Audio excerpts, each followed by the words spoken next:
workout with one hand form shooting progression.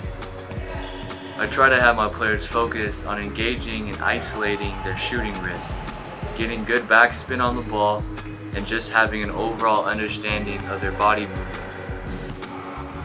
As a player moves further and further away from the basket, they tend to use their entire arm in their shooting motion as opposed to just their wrist, which will lead to missed shots.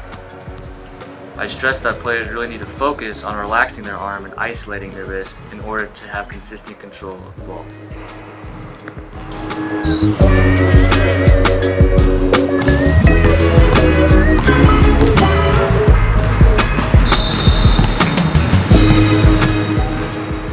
Now, when a player has two hands on the ball, we are still looking for proper form, technique, and also footwork. The shooter still needs to understand his body, making sure they're shooting in a motion they can repeat. That may be slowing things down, using good footwork, holding the ball through every time. And once a player moves further and further away from the basket, they need to remember to get under the ball in order to maintain their balance while still remembering to isolate their wrist.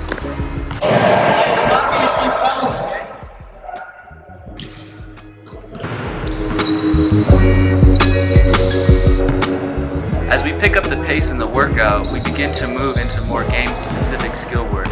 Here we are working on catching the ball on a hop as opposed to the 1-2 step, though both are effective. Stretching the hop, which allows the player to establish either pivot foot, providing a wider range of attack options and progression.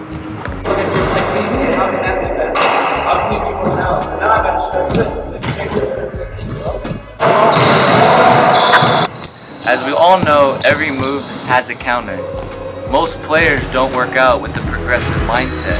As we progress to the next move, we beat the defender with the one dribble pull-up.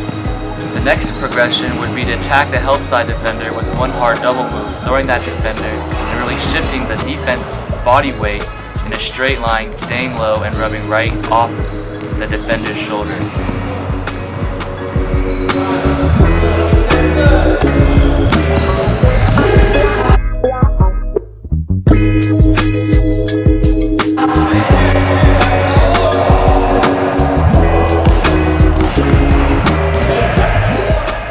To be a great basketball player is really about IQ and understanding that one move leads to another.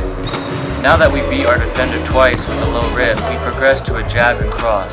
Once again, shifting our defender's body weight with one hard jab and then pushing the ball out in front of us, really exploding to the middle for a one dribble pull-up. Sometimes I like to throw a unique separation move into my workout. In this case, it's the through the leg step back, another good way to create space. The key thing here is really make sure you're jabbing hard at the defender, making it seem like you're going through the legs and actually driving, but in this case you're stepping back.